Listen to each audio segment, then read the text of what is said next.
Good morning, good afternoon, wherever you are coming in from. Welcome to Monday Mentor. I come every week to help you grow in your leadership and cultivate your team into a really powerful and wonderful place to work.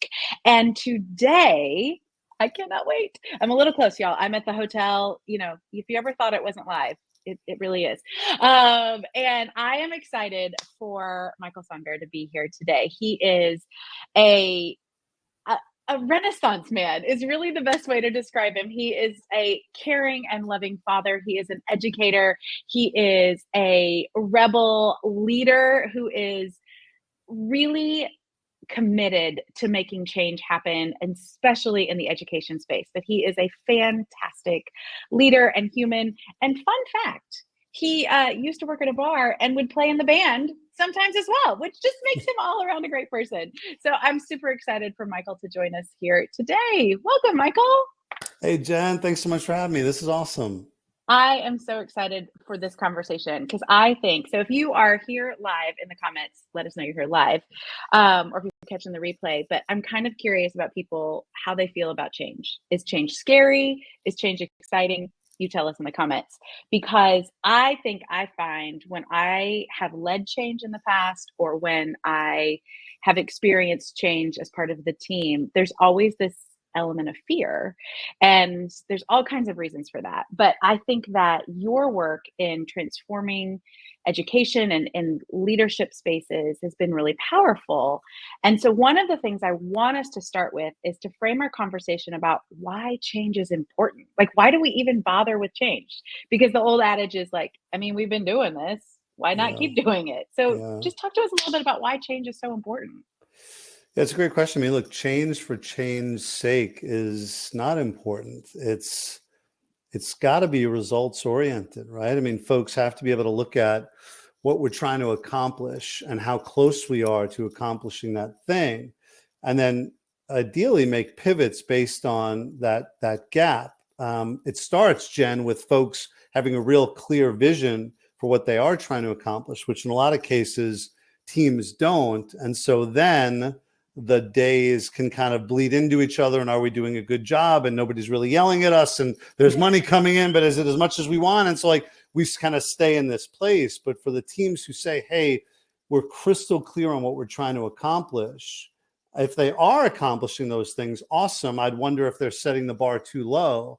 If they're not, I'd say like, well, what's the thing? What's the gap between where you are and where you want to be? And then are you willing to pivot, to change, to get to that place? For a lot of folks, as you said, change feels like this weird, almost unnecessary thing. We've always done it this way, and like the sky hasn't fallen. Mhm. That to me is not a great way to be thinking about something that we spend, in a lot of cases, more than a third of our adult lives doing. I talk to so many teams who are like, things are okay. Um, but it's really stressful to say, I'm going to move from things being okay to feeling really uncomfortable. I'm going to push my own leadership. I'm going to push my team. It might make people nervous. It might make people frustrated. I might get more pushback than I'm currently getting. There might be a sense of, hey, just leave us alone and let us do our jobs. Everything is fine. But I think to my first point, it really goes back to leaders being impeccably clear about what we're trying to accomplish, obviously with the input of people on the team, and then being able to say, hey, folks, we said we were going to accomplish X. We're nowhere near X. We've got to make pivots based on that. I love the distinction between there's no reason to make change just because we're supposed to change. That's Yeah. really important. And that it has to be based on an incredibly clear place we're headed, a vision that is not only clear, but also inspiring. Like, I want to go in that direction. I think that always helps change. And I'm kind of curious about your experience. If you have worked with groups where it's like, we just got to change something, is that, I think, a little bit of the status quo isn't really working, but we don't know why. And so then they kind of start like, oh, this is the next new trend, let's do that. Or this is the next new trend, next do that. How do you help leaders focus and not just change for the sake of change? Yeah, I mean, it's got to all be data driven. And even if it's not about like what we're trying to financially accomplish or like what our different like performance indicators are, it could be things about surveys around like team wellness or satisfaction or pieces like that. But it's a huge pitfall to say, I just went to a seminar now and I got this great idea. And now we are going to, in our team, we're going to now do this thing when it's not, even if it sounds like a phenomenal idea, when it's not grounded in, here's why this is going to be beneficial for us. And even if those things are anecdotal, right? Like, hey, I've heard from many of you that we need to do better around this thing. I have an idea that I believe is going to drive at that. Here's what it is. Here's the rationale. Even that, while not being super data heavy, is still something that will allow, with that rationale, if delivered well, that will allow people to be more open to the change piece. But if it's just that, hey, I read a book and I have a new idea, I mean, if leaders do that enough, their teams start to suffer from reform fatigue. And as Totally. mine says, he's like, and then they get to the point where they're just waiting you out, because if you'll say, here's the new thing, but the thing from last month, hasn't stuck. And the thing from 3 months earlier hasn't stuck. And so your team will very often nod and smile and then leave your meeting or whatever it is and say, okay, great. We just have to wait for this thing to go away. That's a dangerous place for leaders to be. I would say too, that when we're thinking about change, a lot of time leaders will say, hey, well, here's what we're trying to accomplish and here's where we are. And here's the miss in there. And so we've got to make change to fill that gap, which, as I mentioned, is the right way to be thinking about it. But very often I'll coach those leaders to reflect on their own practice and say, like, hey, is it actually a new thing or is it your execution here? Because oftentimes folks have a really great idea. They're just not executing it at the level it needs to be executed on to actually drive change. And so it's a mistake to think, well, hey, we did this thing. We kind of went all in on it, but really we've missed a bunch of meetings and haven't really followed up. Our feedback hasn't been that precise. We're not really having conversations rooted in goals, but now we've got to have a different conversation because we haven't done the thing. And that's like, that'll frustrate teams.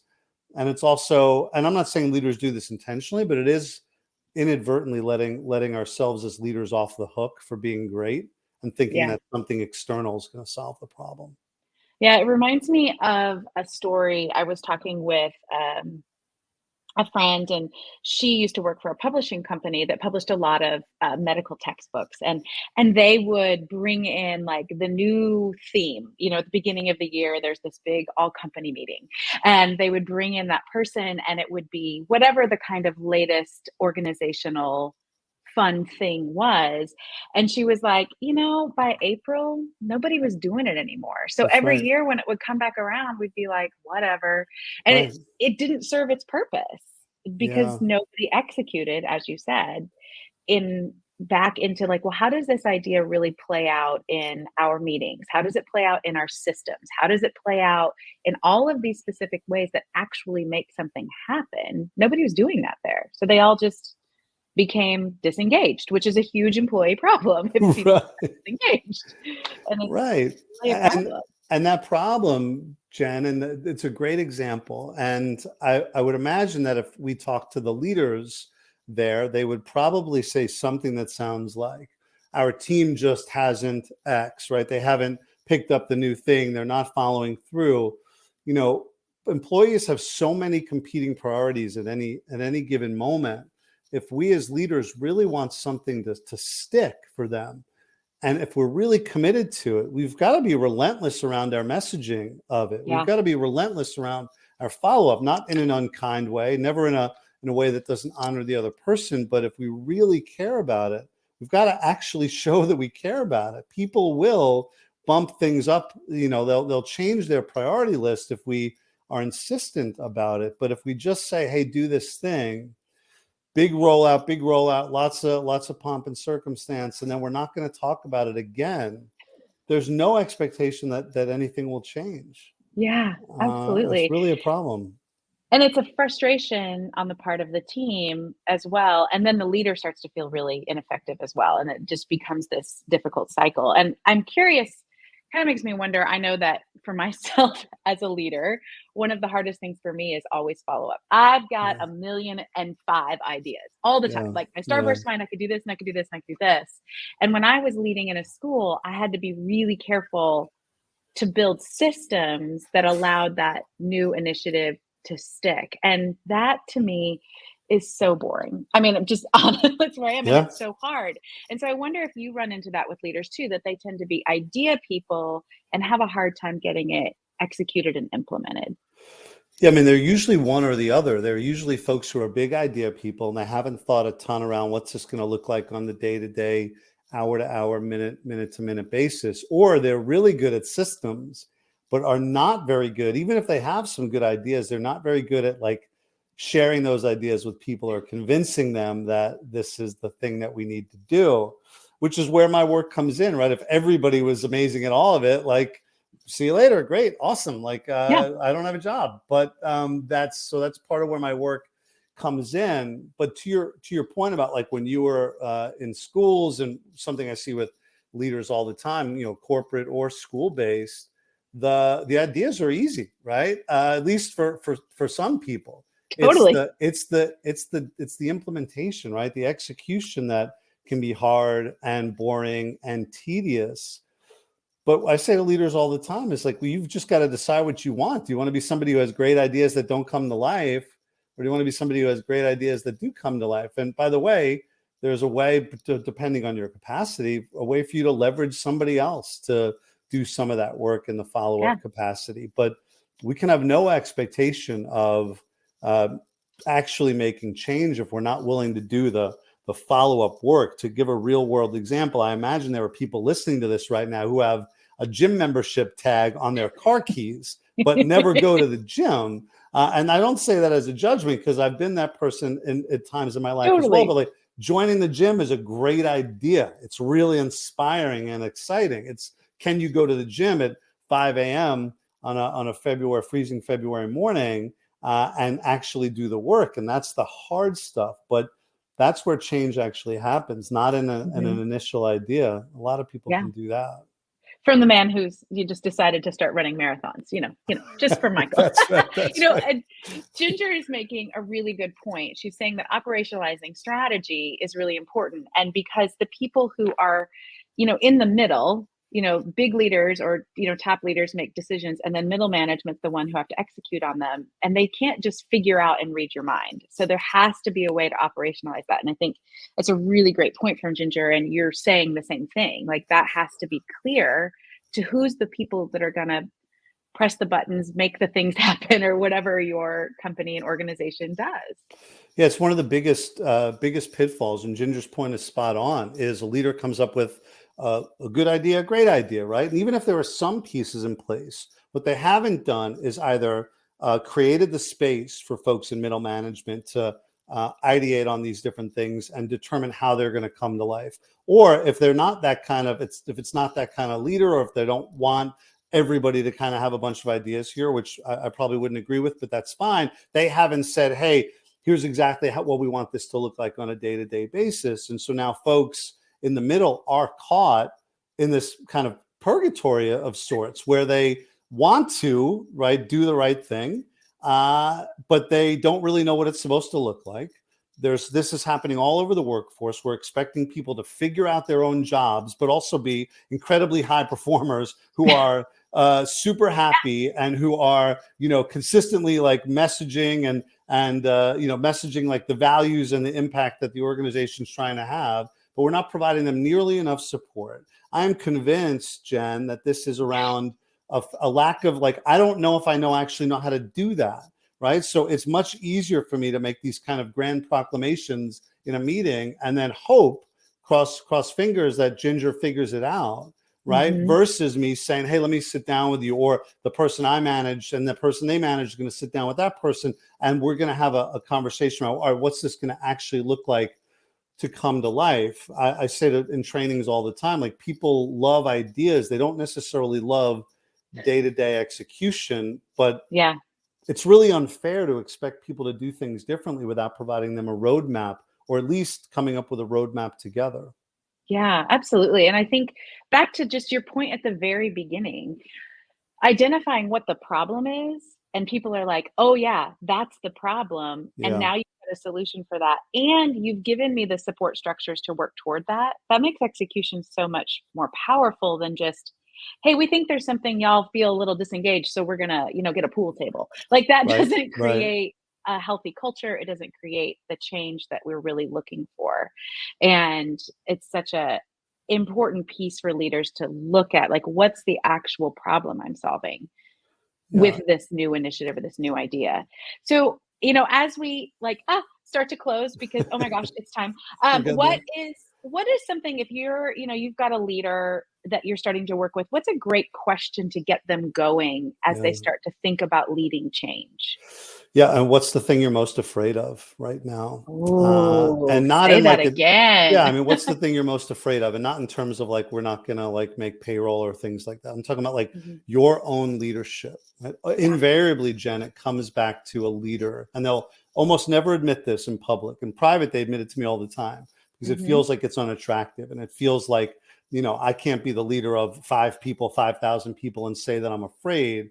But I am convinced that the leaders who are not providing really clear steps for their teams, who are not getting buy-in from folks, who are not willing and able to say, hey, here's what we're trying to accomplish and here's where we are, so let's talk about how we can bridge that gap, that there is a fear there. Because a lot of Absolutely. times leaders are in their position and they received almost no training to be there. And Yeah. so that's the question. What's the thing you're most afraid of in terms of like how you'll be responded to? I'm worried the team will push back. I'm worried there'll be a mass exodus. I'm worried they're going to think I don't really know what I'm doing, or they probably already think that. But man, I'm really afraid that they're going to say it to me. I just want to Mhm. keep my head down and slide by. And so, what's the thing you're afraid of? And we start to unpack that, and then we can start to really make change from there. It's so good. It's so good. And there's, I mean, one of the reasons I always love talking to you because I think we agree on so many things. And that's one of the things when I'm working with leaders and teams, we talk about a lot. It's like your fear is in the room. Pretending Yeah, it's not there just makes it bigger. agreed. Like, and so Totally we've agree. got to address that as humans. We don't show up to work as robots. Fear is involved, our emotions are involved, and we have to learn how to manage and address them, not put them in a box and say they don't belong here.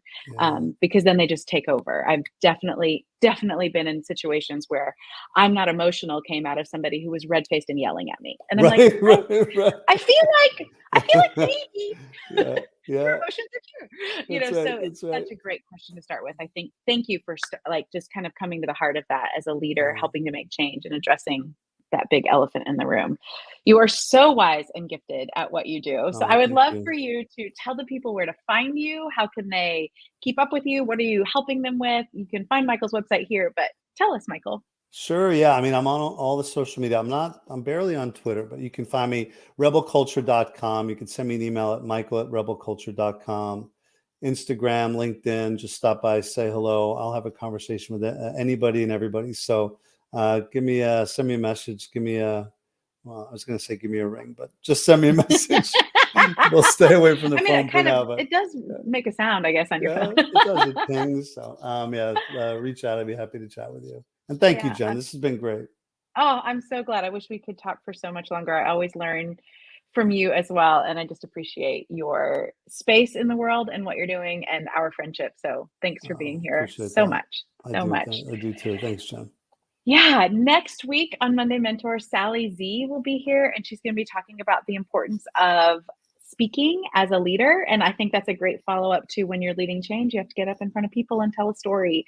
And so Sally's going to come and talk to us a little bit about that next week. So we will be here, same bat time, same bat place, 1 p.m. Eastern Monday. And thanks for being here today. Thanks again, Michael.